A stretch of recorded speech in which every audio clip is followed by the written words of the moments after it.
Hello hello बच्चों, कैसे हो। मैं आज आपको क्लास 10 के मैथमेटिक्स का चैप्टर जो है पेयर ऑफ लीनियर इक्वेशन है वो बताने जा रहा हूँ। सबसे पहले लीनियर इक्वेशन के बात करें तो linear equation in two variable का मतलब क्या होता है। Linear equation in two variable का मतलब को अगर हम समझें तो लीनियर का मतलब ही होता है वैसा वेरिएबल जिसका एक्सपोनेंट जो होता है या डिग्री बोले या पावर बोले एक होता है, उसको हम बोलते हैं लीनियर। मतलब किसी भी वेरिएबल का एक्स वाई जेड, किसी भी वेरिएबल का अगर एक्सपोनेंट या पावर या डिग्री एक होता है तो वो वेरिएबल जो है लीनियर कहलाता है। पहली चीज़ ये क्लियर होगी लीनियर वर्ड का मतलब। सेकेंड है इक्वेशन। इक्वेशन का मतलब इक्वेशन तब हम बोलते हैं किसी भी चीज़ को, किसी भी अलजेब्रिक एक्सप्रेशन को, जब वो अलजेब्रिक एक्सप्रेशन हमारा इक्वलिटी साइन के साथ आता है। इक्वलिटी मतलब बराबर का चिन्ह होना चाहिए, राइट। अगर बराबर का चिन्ह है तो उसको हम बोलते हैं इक्वलिटी साइन। नेक्स्ट टू का मतलब आप लोग जानते हैं, टू का मतलब होता है दो। एंड थर्ड वन है वेरिएबल्स। वेरिएबल्स मीन्स ऐसी अमाउंट, ऐसे लेटर्स हम यूज़ करते हैं किसी भी अननोन क्वांटिटी के लिए जिसकी हमें वैल्यू पता नहीं होती है, उसके लिए हम एक वेरिएबल सेलेक्ट करते हैं। लेटर ऑन उस वेरिएबल की वैल्यू निकाल के उस वेरिएबल को हम रिप्लेस कर देते हैं। फॉर एग्जांपल अगर हम बात करें कि कहीं पे हमने स्टोर पर जाकर अपना सामान लिया, लेकिन हमको दुकान वालों से पूछना ही भूल गए कि पर्टिकुलर एक चीज़ का सामान का कीमत कितना था, लेकिन हमने एक से ज़्यादा चीज़ें खरीद ली। सपोज़ 2 किलो आटा या 2 किलो चावल एक साथ खरीदा मैंने, दोनों से मिला के 100 रुपये दिए, लेकिन मुझे इंडिविजुअली पता नहीं है कि 2 किलो चावल और 2 किलो आटा का जो है दाम कितना होगा। तो हम उस केस में हम ये बोल सकते हैं कि 1 केजी चावल का अगर x है और 1 केजी चावल आटा का जो है y है, तो 2 केजी का हम उस तरह से निकालेंगे तो 2x हो जाएगा, और 2 केजी अगर आटा का निकालेंगे तो वो भी 2y हो जाएगा। दोनों मिला के हमारे पास से 100 रुपये गए हैं, तो 2x + 2y बराबर हम 100 रुपये करेंगे। अगर फिर मैंने दोबारा लिया है, मतलब उसी तरह का फिर मैंने एक परचेजिंग दोबारा करी है, तो मतलब पेयर मेरे पास आ गया, तो उससे हम वैल्यू निकाल सकते हैं। ठीक है, मतलब कि x और y या z या s या t जो भी अल्फ़ाबेट लेटर आप मानते हैं एज ए वेरिएबल, उसको आपको बाद में रिप्लेस करना होता है, क्योंकि वो वेरी करता है, उसका वैल्यू हर जगह फिक्स नहीं होता है। बट न्यूमेरिकल वैल्यू का मतलब होता है जैसे 3 कभी भी जाएंगे, यहाँ जाएगा, किसी भी स्टेज पर जाते हैं 3 का वैल्यू 3 ही रहेगा, वो चेंज नहीं होता है, राइट। वेरिएबल का मतलब होता है वैसे अमाउंट के लिए हम कुछ अल्फ़ाबेट लेटर को यूज़ करते हैं जिसका वैल्यू हम बाद में निकाल के उसको रिप्लेस कर देते हैं। मतलब वेरी करने वाला value as x y z for any unknown quantity. मतलब किसी भी अज्ञात चीज़ को के लिए जिसका वैल्यू हमें पता नहीं है, उसको हम अगर एक्स मान लेते हैं तो उसको बाद में हम वैल्यू को फाइंड आउट करके रिप्लेस कर देते हैं वेरिएबल के साथ, तो वो होता है हमारा वेरिएबल।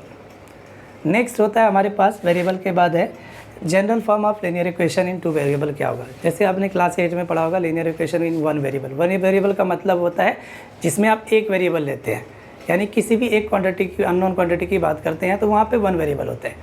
लेकिन अगर आप टू वेरिएबल का मतलब है कि आप दो अननोन क्वांटिटी का वैल्यू आपको पता नहीं है और उसका एक इन्फॉर्मेशन आप किसी के साथ शेयर कर रहे हैं। जैसे मैंने आपको बताया कि 2 किलो चावल और 2 किलो आटा का दाम 100 रुपये आपने दिया है किसी शॉप पे, तो आपको इंडिविजुअली नहीं पता है कि चावल की कीमत कितनी थी और आटा की कीमत कितनी थी। तो अगर आप उसको कोई अलजेब्रिक एक्सप्रेशन में आप रिप्रेजेंट करना चाहते हैं तो आपको 1 केजी आटा की कीमत अलग से बतानी होगी, कोई भी अल्फ़ाबेट लेटर जैसे एक्स और वाई, और सेकेंडरी उसी तरह से आप आटा और चावल दोनों का निकाल के एक इक्वेशन फॉर्म करेंगे।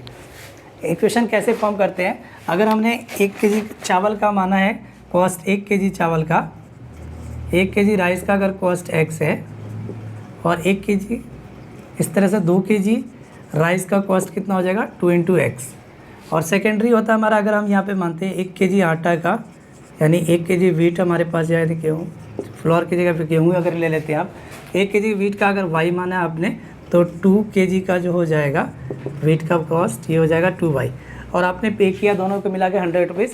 तो इसका अलजेब्रिक एक्सप्रेशन अगर आप देखेंगे तो 2x + 2y मिला के आपने 100 रुपीज़ पे किया है, राइट। ये डिफ़ाइन करता है linear equation in two variable को।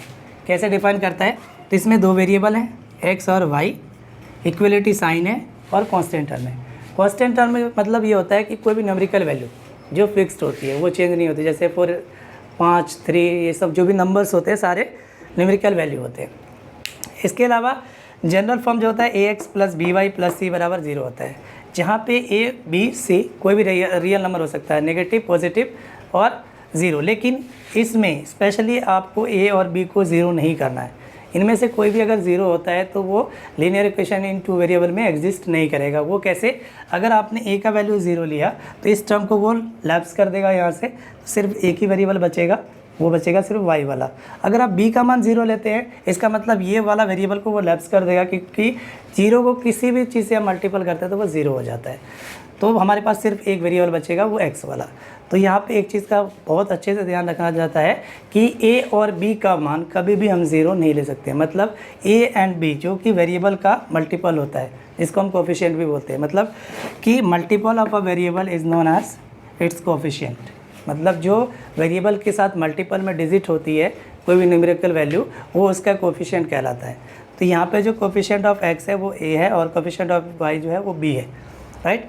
और जो बिना वेरिएबल के जो न्यूमेरिकल वैल्यू आता है, फॉर एग्जांपल 3, 5 कुछ भी, तो वो हमारा होता है कांस्टेंट टर्म में, यानी न्यूमेरिकल वैल्यू। ठीक है, न्यूमेरिकल वैल्यू 0 हो सकता है, कोई दिक्कत नहीं। अगर आपने ऐसा इक्वेशन लिखा है x + y = 0, तो ये भी एक लीनियर इक्वेशन इनटू वेरिएबल का फॉर्म है, क्योंकि यहाँ पे आपने a का वैल्यू 1 रखा है और b का वैल्यू भी 1 रखा है। a और b का मान 0 नहीं होना चाहिए, कांस्टेंट टर्म आप 0 कर सकते हैं, इसमें कोई डाउट नहीं है। तो उम्मीद करते हैं आपको ये चीज़ समझ में आई होगी अच्छे से, और इसका जो अगला आपको पार्ट मिलेगा इसके बाद, उसमें से और ज़्यादा भी आपको एक्सप्लेनेशन मिलेगी इस चीज़ की।